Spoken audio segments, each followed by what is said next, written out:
Bonjour, je m'appelle Guillaume Morissette, écrivain de polar domicilié au Québec, à Trois-Rivières plus précisément. Au mois d'octobre 2020, récemment, j'ai sorti mon 8e roman qui s'intitule « Quand je parle aux morts » et qui traite de sujets qui me touchent beaucoup, dont l'aide médicale à mourir, les maladies cognitives. Je vais vous lire deux courts chapitres. Vous ferez la connaissance du docteur Henderson, qui est un neurologue réputé, et vous ferez également la connaissance de Sylvain Comtois, dont la mère est gravement malade, et qui décide d'aller rencontrer le docteur Henderson à son hôtel, avec une arme.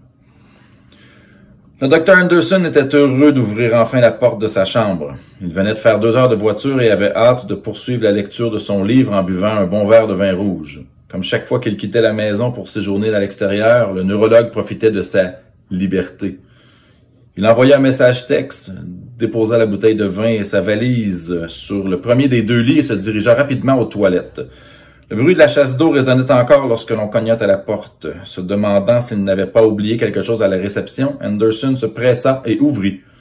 Arme de poing à la main, un homme cagoulé bondit sur lui et le mit en joue au niveau de la tête.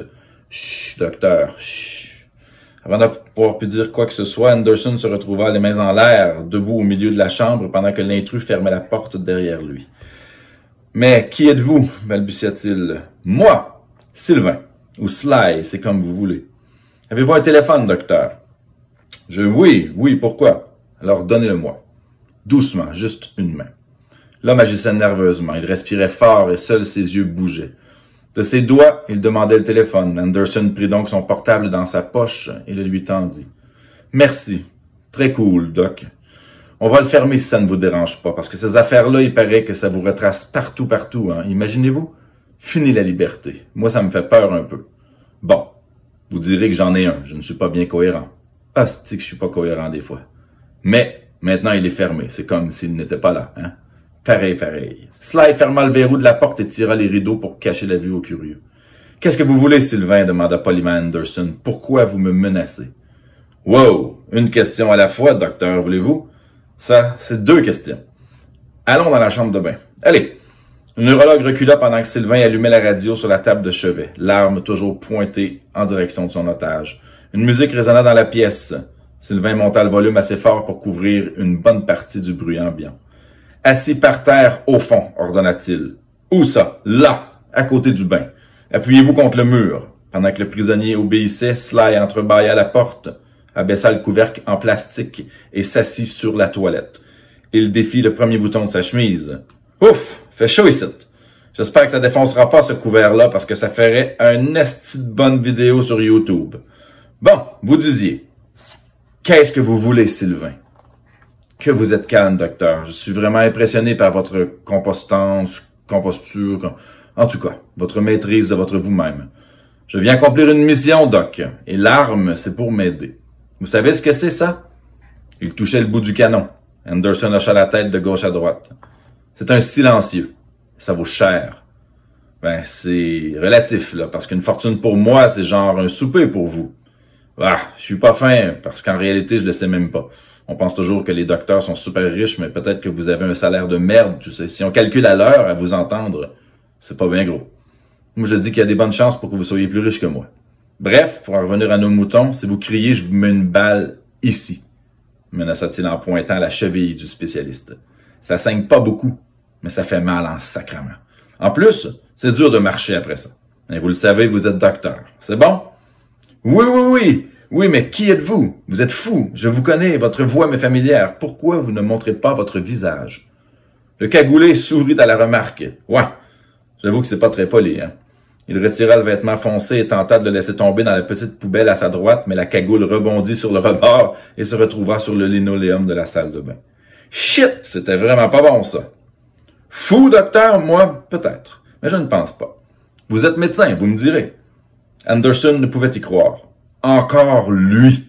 Sly était entièrement chauve, ou il était rasé de très près, Henderson n'aurait pu dire. Il arborait une barbe de quelques jours, grisonnante sur les tempes, et de grands yeux foncés qui semblaient inégaux. Pas qu'il louchait, mais son œil droit était plus fermé que celui de gauche. Henderson le vit aussitôt. « Mais vous n'êtes pas bien dans votre tête, vous, qu'est-ce que je vous ai fait? »« À moi? » Non, rien. Rien pantoute, justement. Et en passant, vous avez des gouttes, docteur. Hein? Des gouttes de pisse, là, sur votre pantalon. C'est pas très chic. Si moi je les vois imaginer les filles. Non, vous avez rien fait, docteur, et à cause de ça, moi, ça marche plus pantoute, mon affaire. Vous cherchez quoi, Sylvain? Pourquoi vous m'en voulez? Que vous êtes poli, docteur. Vous pourriez me traiter de crise de malade, mais vous m'appelez par mon prénom. Ouais, mais vous avez une arme. Ouais, c'est vrai que ça porte à être fin, hein?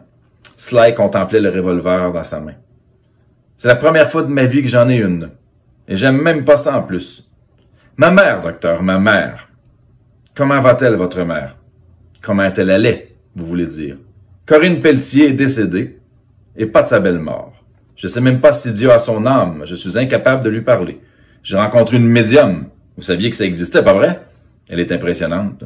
Mais on a un petit problème de connectivité, et c'est là que vous entrez dans le portrait. Sauf que cette fois, c'est moi qui mène le bal.